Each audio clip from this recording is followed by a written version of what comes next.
Hello जी, आशा करती हूँ कि आप सभी बहुत अच्छे होंगे भई। जैसा कि आप सभी को पता है कि हरियाणा पब्लिक सर्विस कमीशन की तरफ से काफ़ी सारी असिस्टेंट प्रोफ़ेसर की वैकेंसी निकाली गई हैं, जिसमें किसी का प्री हो चुका है, किसी का मेंस हो चुका है और जिसका आगे मेंस होना है, तो उन बच्चों के बड़े सवाल आ रहे थे कि मैम प्लीज़ बताओ कैसे क्या होता है।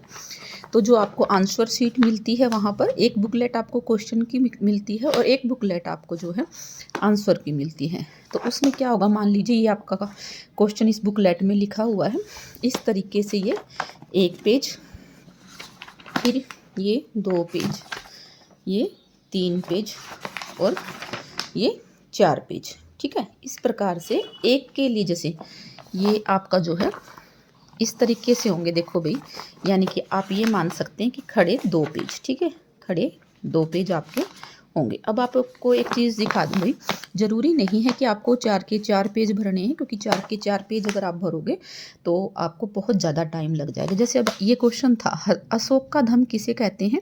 अशोक के धम्म के सिद्धांत की विशेषताएं, मान्यता और आदर्श पर चर्चा करें। हो सकता है कि अशोक का धम्म किसे कहते हैं, ये सिर्फ कितने नंबर में हो, 2 नंबर में हो। ठीक है, बाकी आगे का जैसे 4+4 में हो, जैसे विशेषताएं और मान्यताएं, तो वो 4+4 में है, तो आपको उतना ही लिखना है। ठीक है, तो ये देखो भाई, इसमें मैंने जैसे धम्म का लिख दिया, फिर उसके बाद ये देखो ये यहाँ पे, ठीक है, इस तरीके से आप है ना, जैसे आपको अपना जो आंसर है वो अच्छा कैसे बनाना है, आप पैराग्राफ में लिखने की बजाय इस तरीके से अपने आंसर को लिख सकते हो। जैसे मैंने ब्लैक पेन से लिख रखा है, जो सिद्धांत और शिक्षाएं थी, नैतिकता, सदाचरण, धर्म का मूल तत्व, दूसरों के प्रति सम्मान करना, अहिंसा करना, मानवता करना, लोक कल्याण। इस तरीके से भूमिका और निष्कर्ष, और 2 ही पेज का है मेरा, 1 और 2, और मैंने इतने ही कोशिश किया था, मतलब जो नोट्स बनाओ ना वो इसी तरीके के बनाओ कि ज़्यादा से ज़्यादा 3 पेज के बनाओ, इससे ज़्यादा ना बनाओ।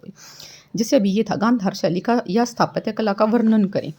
तो गांधार शैली क्या थी, उसमें कैसी बुद्ध की प्रतिमाएं, सामग्री क्या यूज़ होती थी, बुद्ध की तुलना किससे की जाती थी, किस विषय पर वो बनाई जाती थी।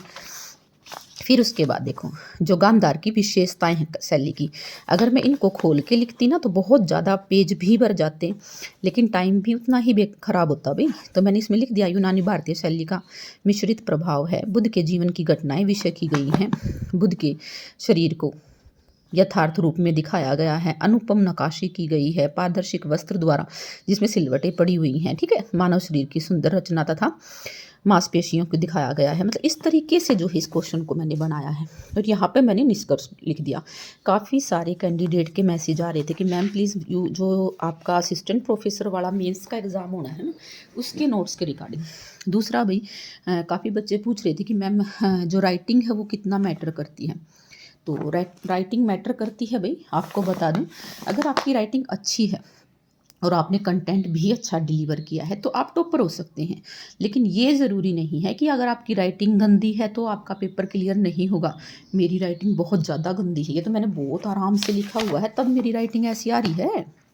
ये तो नोट्स बनाए थे मैंने तब की है, लेकिन जो मैंने पेपर में लिखा वो तो ये सोचो कि बाद में मुझे भी नहीं समझ में आ रहा था कि मैंने लिखा क्या है। लेकिन ये चीज़ थी कि मान लो ये जो है ना गांधार शैली की विशेषताएं, तो जो ये विशेषताएं मैंने लिखी तो ये बहुत अच्छे से, जैसे बिल्कुल खोल के ऐसे लिख दी, थोड़ी बड़ी बड़ी साफ साफ, क्योंकि हो सकता है कि जो ये वाला हिस्सा है ना इसमें हम साफ ना लिख पाएँ, टाइम कम होता है, बहुत ज़्यादा कम होता है, लेकिन ये जो पॉइंट्स बना रहे हैं इसमें हम साफ लिख सकते हैं।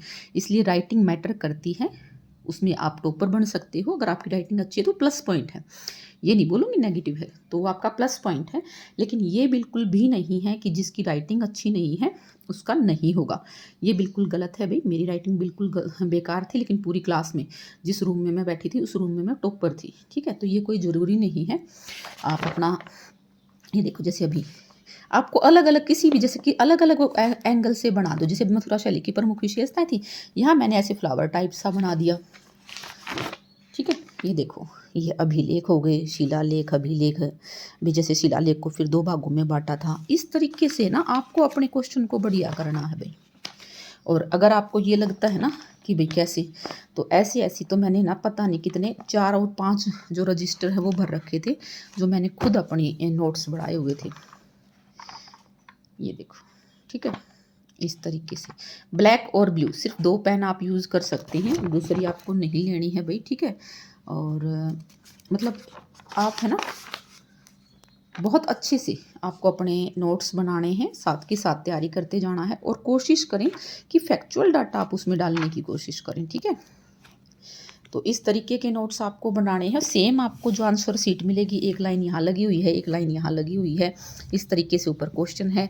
एक क्वेश्चन के साथ एक पेज ये हो गया, दूसरा पेज ये हो गया, तीसरा और चौथा। लेकिन आप जहाँ भी देखेंगे ना, मैंने मेरा क्वेश्चन ही इस जैसे ये सम्राट हर्षवर्धन वाला है, देखो 1 2 और ये 3 पेज में, ठीक है। इसमें देखो सिर्फ एक लाइन, ये तो क्वेश्चन ही है, बल्कि यहाँ पर ही आ गया निष्कर्ष, ये देखो, ठीक है। तो इस तरीके से आपको ना पहले ही अपने क्वेश्चन को, और बेफालतू के ना भारी भरकम वर्ड यूज़ करने की बजाय आसान सी लैंग्वेज में आसान सा आपको है ना उसको कैसे अच्छा बना सकते हो।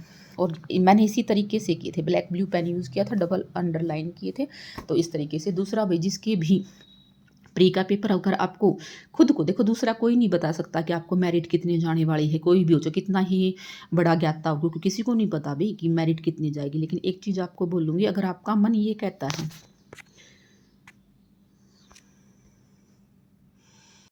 तो इस प्रकार से आपको अपने नोट्स बनाने हैं और कट ऑफ की आपको बिल्कुल भी चिंता नहीं करनी है। अगर आपका मन कह रहा है कि आपका क्लियर हो जाएगा तो 100% हो जाएगा। आप लोगों की नेगेटिविटी पर ध्यान ना दें भाई, बाद में आप लोगों को बहुत ज़्यादा पछतावा होगा जब आपको पता चलेगा कि आप कर सकते थे लेकिन टाइम नहीं है और अब आप नहीं कर पाएंगे।